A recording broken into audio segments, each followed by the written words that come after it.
It started with something I almost missed, a shimmer in the tide.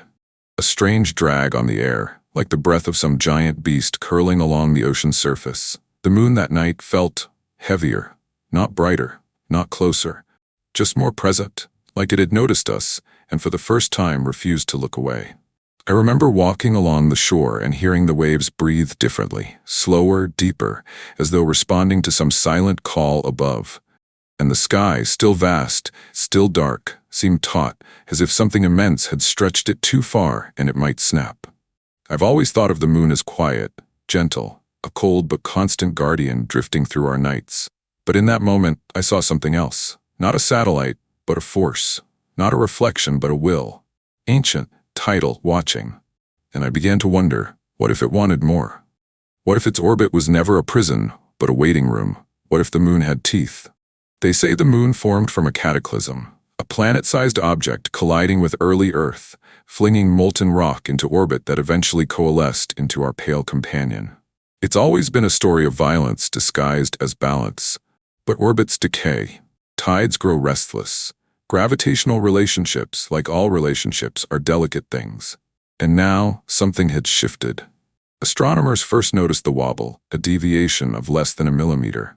But it was accelerating, fast, as if the moon had stopped circling and begun leaning in. Within weeks, the tides became unpredictable.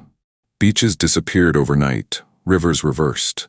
I stood at the edge of what used to be a road and watched the asphalt crumble into a sea that hadn't been there yesterday. The salt stunned my eyes, but I couldn't look away. The moon hovered low, almost obscene in its size, pulling not just oceans but clouds, birds, the very breath from the lungs of the world. It wasn't just gravity. It was presence. Imagine a mountain slowly bending toward you, not falling, but leaning, staring. You can't explain it. You feel it in your bones, in the hum beneath your skin. Seismographs began to whisper about tectonic unease. Something deep in the Earth's crust was waking up. Not from within, but in response to something above. We'd always thought the moon made us, that without it, Earth would be chaos. No stable seasons, no delicate tides, no gentle rhythm to pull at the seas and cells alike. It shaped our sleep, our myths, our calendars. It gave us werewolves and lullabies. But what if that shaping was never benevolent? What if it wasn't guiding us, but softening us, preparing us? I remember one night, just before the news broke, when the moon filled half the sky and the stars looked afraid. The trees cast double shadows. Dogs howled, not at it, but away from it. The air was full of static, like before a storm. But the storm wasn't in the clouds. It was in the orbit. In the story we thought we understood, the moon had shifted, yes, but not just position, not just distance. It had changed in meaning, in presence, and deep in our animal minds we understood. This wasn't just a satellite anymore. It was something coming for us. It didn't descend. It didn't crash. It simply came closer, like a thought you can't unthink. The moon's presence grew not by speed, but by inevitability. Each night it expanded, inch by inch, breath by breath, until it no longer rose in the sky, but hovered like a god leaning over its creation.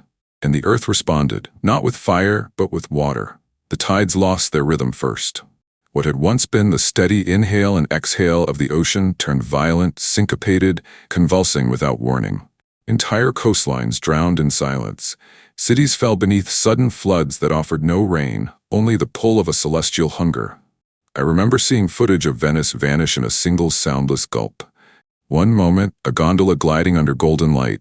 The next, a glassy black sheet stretching where streets had been. And still the moon loomed larger, pulling not just oceans but thoughts too. People stopped sleeping, or when they did, they dreamed of weightlessness, of being lifted against their will into a white-lit sky. Migratory birds flew in circles.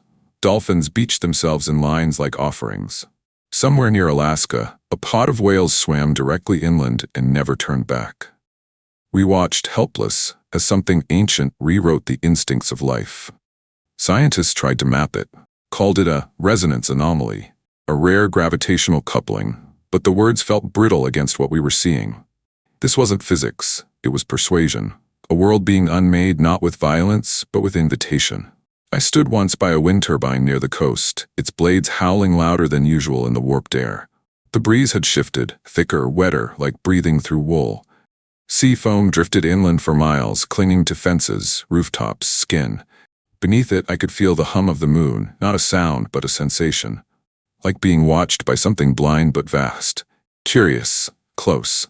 In 1 week, Earth's axial wobble increased threefold. Not enough to flip the poles, but enough to tilt the seasons into chaos. Summer bled into winter overnight. Crops failed not from drought or frost, but confusion. Trees began blooming out of season, then died mid-blossom. Fruit turned bitter, bees vanished, and yet some found beauty in it. Social feeds filled with images of double sunsets, the moon casting reflections inside puddles, children floating toy boats on drowned avenues. It was cinematic, sublime. The end, but as directed by a master of light and silence. I remember a woman on the news, scientist, calm voice, who said, "We've always lived with the moon. We just never imagined it might decide to live with us." And then she laughed. Not nervously, not madly, just softly, as if the thought, for all its terror, carried a strange kind of comfort, a return to something older than history. In the days that followed, silence grew louder. Winds stopped moving in expected ways. The weather forecast became an exercise in poetry. Today, whispering fog, a sky like milk, water above where land once breathed, and everywhere, always, that shape overhead. No longer a moon, no longer a question, but not yet an answer. I think the world ended quietly. Not with an explosion, or a scream, or a broadcasted countdown, just with the feeling that something fundamental had let go. One morning, the sun didn't rise where it should have. It hung off-center, sluggish, confused. Shadows stretched in the wrong directions. Sundials spun slowly, then stopped. And in that stillness we knew, Earth was no longer spinning the way it used to. The moon had altered our balance, not just of water and wind, but of motion itself. Our planet, once a whirling dance of precision and rhythm, now wobbled like a drunken top. The days lengthened by seconds, then minutes. Gravity stuttered. You could feel it in your bones, the strange hesitation of a step that should have been easy. Birds flapped harder, glasses tipped without being touched. Elevators lagged at the bottom of their shafts. The Earth was slipping not just in space, but in identity. Orbit is a kind of trust, a mutual promise. I'll pull, and you'll fall, and together we'll keep missing each other forever. But the moon had broken that promise. It stopped dancing. It leaned in. And Earth, faithful to the last, tried to follow, tilting its axis, stretching its path, offering everything to keep the illusion alive. But there is no negotiation with mass. Satellites fell out of the sky, first the small ones. Communications, weather, the silent webs we never thought about until they went dark. Then larger ones. I saw footage of the International Space Station tumbling through the aurora, igniting like a shooting star that forgot how to land. It was beautiful. And it was a funeral. Magnetospheres warped. The Van Allen belts twisted into ribbons, lashing solar winds directly onto the surface. At night, the skies bloomed with color. Purple flashes, emerald veils, rivers of electric flame licking the upper atmosphere. We called them ghost lights. But they weren't spirits. They were warnings. Animals began fleeing inland. Wolves were seen in subway tunnels. Bears walked through department stores, dazed and silent. Insects swarmed in symmetrical spirals, then dropped dead midair. Plants turned toward the moon, not the sun. And I remember standing in a parking lot, feeling the pull, not emotional, not poetic, but physical. My arms were heavier, my head buzzed, the asphalt shimmered like water. The moon was pulling not just tides or tectonics or atmosphere, but us. We tried to name it. Scientists proposed gravitational apex deviation, or lunar synergy event. But none of the names stuck. In the streets, we called it the lean, as in, how strong was the lean today? Or, she didn't come in, too much lean. It became weather, it became gravity, it became everything we could no longer pretend to control. One night, the moon didn't rise. It emerged, like a second sky. The dark half glowed faintly. Lit by the Earth, it now hovered above. It didn't orbit anymore. It enveloped. You could see its ridges with the naked eye. Its craters cast shadows onto the rooftops. It filled the windows of skyscrapers like a phantom god leaning close enough to whisper. And the Earth whispered back, not with words, but with the shattering of something deep inside. Somewhere in the Pacific, a fault line cracked open like a breath held too long. Volcanoes woke up like old voices remembering their names. Lava met seawater in clouds of bitter steam. But it wasn't war. It wasn't vengeance. It was surrender. We thought the sky was above us, that it was something we stood beneath. But we were wrong. The sky isn't a ceiling, it's a tide. And tides can be pulled. It began in the upper layers, where the air thins and sound forgets how to travel. Satellites monitoring the stratosphere noticed unusual drag, as if the atmosphere was rising, peeling away from the planet like old paint from a wall. Then came the pressure drops. Pilots reported sudden silence mid-flight. Their instruments spun. The air grew thin in all the wrong places. It wasn't leaking, it was leaving. And the moon, closer now than any object should be, was drinking it in, slowly, hungrily. Not in great gulps, but in a steady, imperceptible draw. Oxygen molecules tugged upward, high-altitude ice sublimating into vapor trails that curled toward the lunar gravity like incense toward a cathedral dome. I remember the scent of it. If absence can have a smell, thinness, like standing inside an empty church. The wind stopped carrying smells. The air became sterile, metallic. Leaves no longer rustled. They just moved like puppets in a vacuum. Your breath fogged slower. Every inhale felt like the first after a long dive. Then came the color shifts. Skies turned a milky white at noon, then silver, then something I can only describe as hollow. Not gray, hollow. Light scattered without direction, casting shadows that had no source. It was as if the sun, still blazing faithfully, was now filtered through the lens of some distant dream. Crops withered. People complained of dizziness, not from height or fear, but from detachment, as though gravity itself had turned poetic and uncertain. And yet the moon continued its pull, not violently, but insistently, like a question asked too many times. The upper clouds began to shimmer unnaturally, streaking toward the zenith in delicate streams. Rain ceased to fall in drops, it wept upward. Steam rose from lakes even on cold days, drawn skyward like breath on glass. Children chased bubbles that never popped, only drifted up until they vanished. Insects adapted quickly, winged colonies forming towering spirals that clung to the thinning air like climbing plants. But birds fell. Flight no longer functioned when up was being rewritten. I remember holding a dead gull in my hands, its feathers warm, its body light as paper. It hadn't crashed. It had let go. Then came the skyquakes. At first, we thought they were sonic booms, but there were no planes, no thunder, just sudden shudders in the air, as if reality had hiccuped. Buildings groaned, windows bowed inward. People dropped to the ground instinctively, not out of fear, but reverence. We were witnessing something cosmic, not disaster, transformation, and above it all, the moon, its face no longer familiar. The man we once saw there was gone, erased by proximity. In his place, texture, valleys like wounds, craters like open mouths, plains that breathed light. You could see movement, real or imagined, across its surface, as if tides had risen within the moon itself, and it too was changing. The sky was no longer ours. It had become a corridor, a passage, a place of exchange, and something was coming through. There was no collision, no impact, no cinematic burst of fire or splinters of earth spraying into space. It was quieter than that, more final. The moon didn't crash into the earth, it folded it, pulled it layer by layer into itself, like paper slowly drawn into water, vanishing edge first until the center caved in. We had long assumed that such an event would mean instant annihilation, but gravity has its own cruelty. It stretches time, distorts endings, makes collapse feel like surrender. One by one, the continents began to drift, not westward or eastward, but upward, subtly, unnaturally.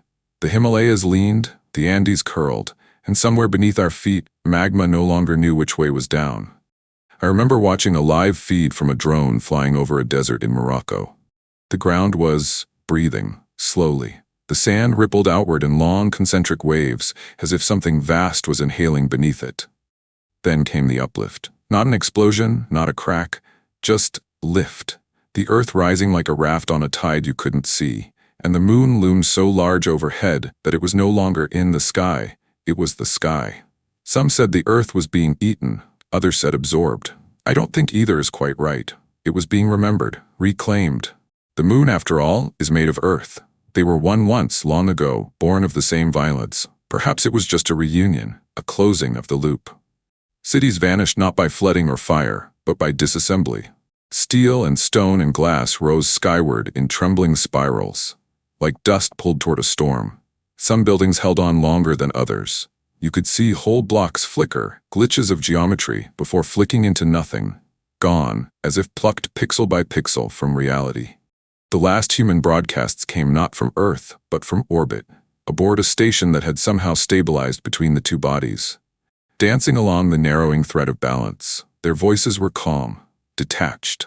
One of them read poetry. Another described the moon's surface in painter's terms, raw umber, bone white, the texture of old skin. And one, just before the feed cut, said, "There is no more blue, only light, and the memory of water." Some believed this was ascension, that we weren't dying but evolving, transformed into particles and waves, absorbed into the moon's growing presence. Others believed this was the end of us, plain and simple, that no song would survive, no story, no spark. But deep inside me I felt something different. Not hope, not peace, just recognition. As if the moon wasn't taking us, but restoring us to something we'd long forgotten, something before language, before time, before orbit.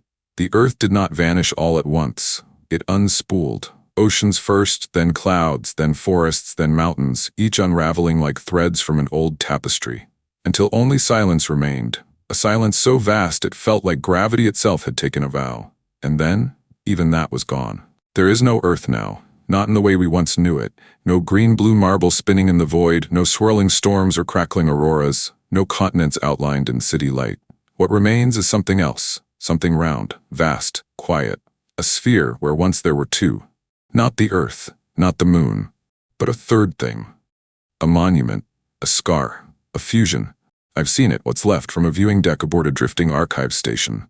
One of the few human objects not yet caught in the gravitational wake. From here, it doesn't look monstrous. It looks solemn. Beautiful, even.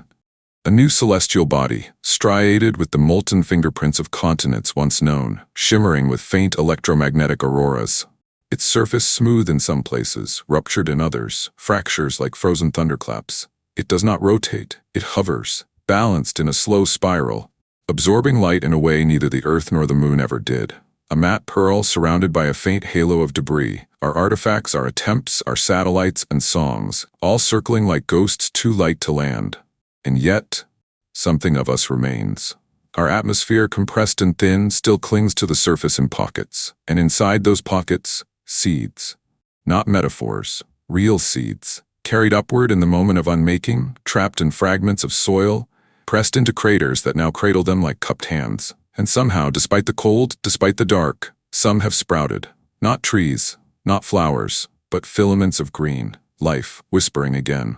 No humans survived, but perhaps humanity did. In spores, in symbols, in questions too beautiful to answer. We once asked where we came from. Now we orbit that answer. Sometimes I imagine that distant civilizations light years away might one day see this fused world and wonder. They'll scan it for signs. They'll interpret the orbit.